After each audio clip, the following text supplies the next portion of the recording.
గుంటూరు జిల్లాలో ఏపీ రాజధాని ప్రాంత గ్రామాల రైతులు ఆందోళన కొనసాగుతోంది. తాడేపల్లి మండలం పెనుమాకలోని సిఆర్డీఏ కార్యాలయం ఎదుట పదుల సంఖ్యలో అన్నదాతలు ధర్నాకు దిగారు. తక్షణమే తాము ఇచ్చిన భూమి అంగీకార పత్రాలు తిరిగి ఇచ్చేయాలని డిమాండ్ చేశారు. దీనిపై స్పందించిన స్థానిక అధికారులు రైతుల డిమాండ్ను ఉన్నతాధికారులు దృష్టికి తీసుకువెళ్తామని హామీ ఇచ్చారు. దీంతో రైతులు ఆందోళన విరమించారు. పెనుమాక రెండు గ్రామ పొలాలు ఇవ్వమని మేము కోరుతున్నాం. దానికి రాసి ఇచ్చామండి.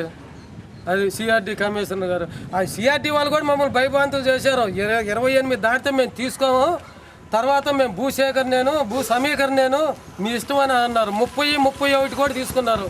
1వ తారీఖు 2వ తారీఖు కూడా తీసుకున్నారు.